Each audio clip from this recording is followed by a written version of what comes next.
छत और रोटी के नाम पर अपनी वोट देकर सरकारें बनाया करते थे। वो हमारे गरीब भाई जो बीमार हैं, वो हमारी माएं जो घरों के अंदर एड़ियां रगड़ बीमारी की वजह से सिसक कर आखिरी सांसें ले रही हैं, उनको हम लोग दवाई का इंतजाम करेंगे, हम लोग दवाई के नाम पर वोट दिया करते थे।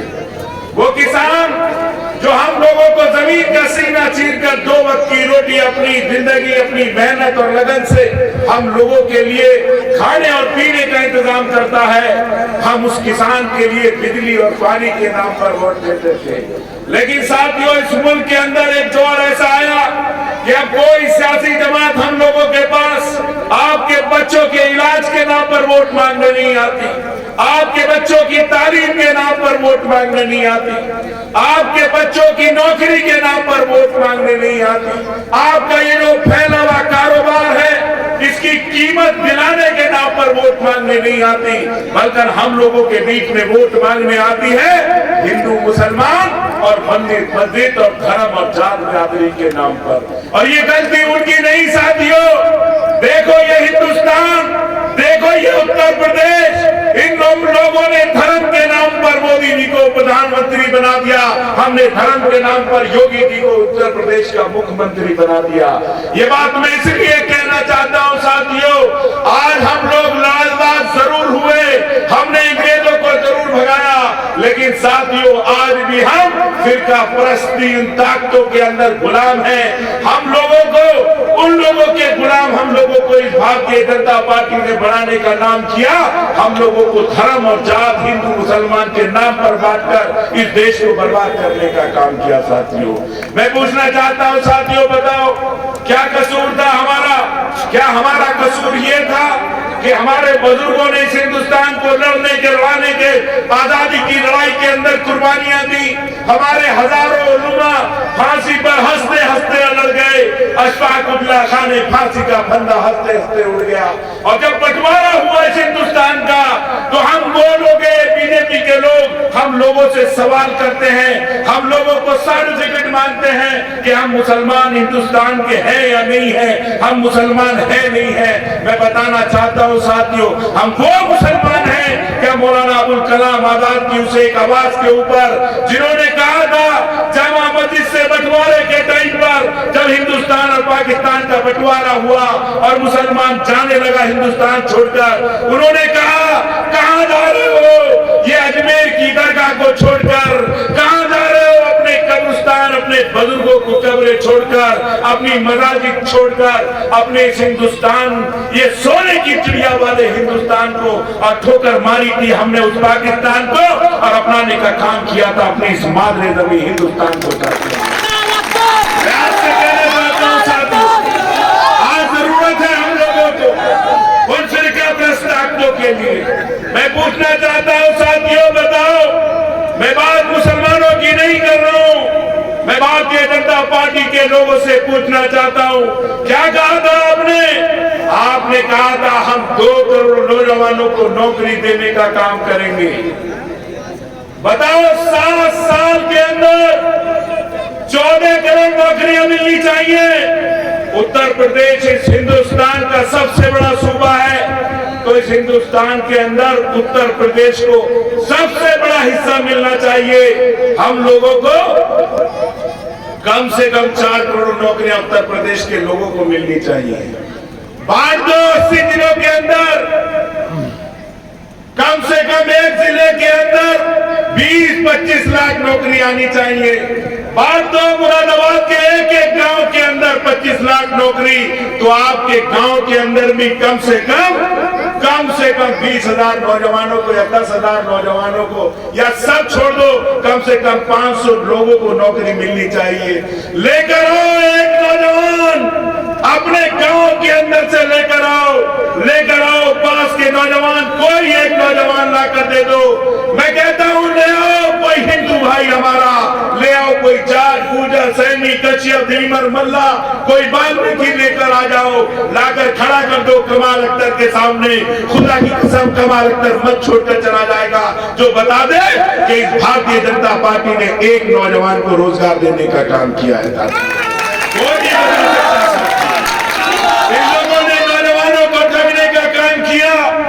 और बोलो साथियों, इससे बड़ा छूटा हिंदुस्तान के अंदर कोई नहीं हो सकता।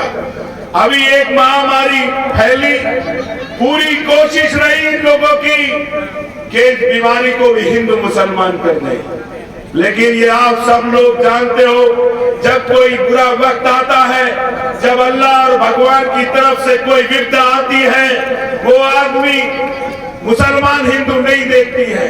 अभी कोरोना के अंदर आप लोगों ने देखा, गरीब आदमी भाग रहा था अपने बच्चे को बचाने के लिए, अपने बेटे को बचाने के लिए, अपने भाई को बचाने के लिए, अपनी माँ अपनी बेटी को बचाने के लिए।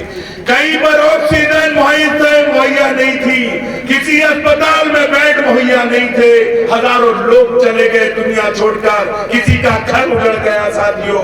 और हिंदुस्तान का स्वास्थ्य मंत्री क्या कहता है कि पूरे हिंदुस्तान के अंदर कहीं पर भी एक ऑक्सीजन की वजह से किसी आदमी की मौत नहीं हुई। बताओ साथियों, इससे बड़ा झूठ कुछ हो सकता है क्या? कितनी मौतें ऑक्सीजन की वजह से हुई साथियों। मैं आपसे कहना आया हूं साथियों, ये वक्त इत्तेफाक करने का वक्त है। बताओ साथियों, क्या कसूर था आजम खान साहब का? क्या कसूर ये था आजम खान साहब का कि उस आदमी ने इस हिंदुस्तान 7-8 बार विधायक रहकर इस मुल्क के अंदर, इस उत्तर प्रदेश के अंदर गरीब, दबे, कुचले, पिछड़े और हम लोगों की आवाज उठाने का काम किया।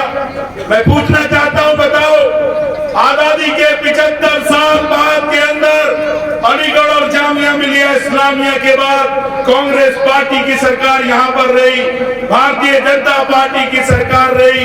बताओ, लेकर आओ कोई एक ऐसा इदारा जहां पर आपके बच्चों की पढ़ाई का इंतजाम किया हो, लेकिन मौलाना मोहम्मद अली जौहर यूनिवर्सिटी बनाकर आजम खान साहब ने आपके बच्चों को तालीम याफ्ता करने का काम किया। यही कसूर था उनका साथ। बोलो साथियों, मैं पूछना चाहता हूं आप लोगों से, लेकिन ये भारतीय जनता पार्टी के लोग, इन्हें मतलब नहीं है सड़कों से, इन्हें मतलब नहीं बिजली से। मैं पूछना चाहता हूं साथियों, बताओ, हमारे इलाके के अंदर जब मायावती जी की सरकार थी और अभी बीजेपी की सरकार थी, तो पुलिस का आलम यह हो गया कि पहले समाजवादी पार्टी की सरकार के अंदर किसी चौराहे पे कभी कोई नजर आ जाता हो, और आता भी होगा तो किसी नेता का नाम ले दिया तो उसको जाने दिया। लेकिन आज हर चौराहे पर एक दरोगा, 4 सिपाही तैनात, कोई राजा नागल का आदमी, रानी नागल का आदमी जाता है रामपुर दुराहे के अंदर, मोटरसाइकिल से 10 किलोमीटर, 4 किलोमीटर जा रहा है, तो क्या पूरा खानदान पूरे कागज अपनी जेब में रख के जाएगा? दरोगा बुलाता है, बोलता है तेरे पास लाइसेंस है? वो कहता साहब मेरे पास लाइसेंस है। तेरे पास इंश्योरेंस है? वो कहता बाबूजी मेरे पास इंश्योरेंस है। तेरे पास गाड़ी के पूरे पेपर कंप्लीट हैं? कि हाँ बाबूजी मेरे पास पूरे पेपर। लाइट काली है तेरी? कि हाँ बाबूजी लाइट भी काली है। बोले तूने हवाई चप्पल पहने इसलिए 500 रुपए का चालान कटे। कोई बहाना लेकर अगर नाम आपने अपना कुछ बता दिया तो साथियों हो सकता है चालान डबल हो जाए।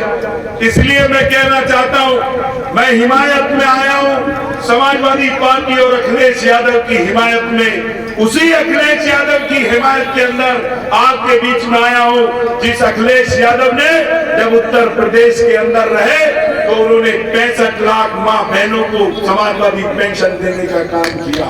इस गांव के अंदर होगी जरूर कोई हमारी माँ, वो माँ जिसके पास 500 रुपए से उसके महीने में पान का खर्चा चलता होगा, 500 रुपए से उसके ईद का त्योहार बनता होगा, 500 रुपए से उसका महीने का खर्चा चलता होगा।